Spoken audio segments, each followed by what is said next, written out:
has been given to bail reform since it went into effect back in 2020. But that was not the only criminal justice reform that was passed by the state legislature.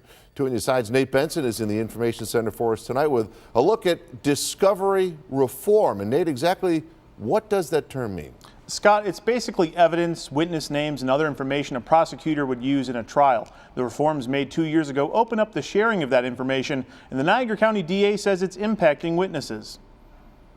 Discovery reform is basically giving the defense attorneys information such as witness statements, transcripts, photographs, early disclosure before trial. The law repealed and reformed the so-called blindfold law section of the old New York discovery law.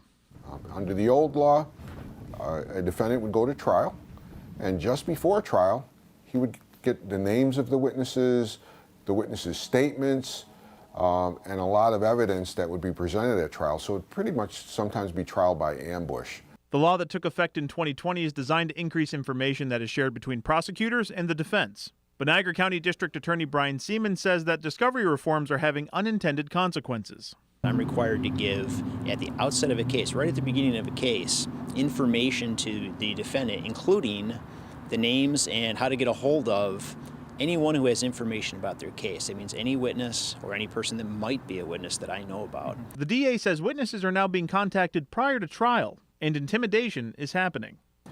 That is a blueprint for witness intimidation, and we've seen here in Niagara County a real uptick in witness intimidation, and a lot of instances where we can directly tie it to this discovery that we're required to give. Elmore, however, says a prosecutor has plenty of tools to keep witness intimidation from happening.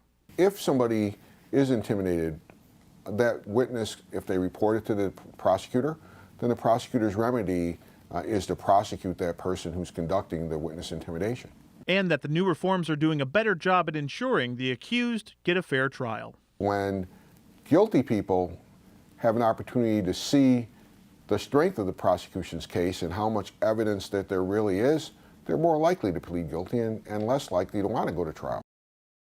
You may remember my story from last night regarding $1 million the state is giving Niagara County. It's specifically used for this type of discovery work, and that money is being shared between the DA's office and law enforcement agencies in Niagara County. Scott?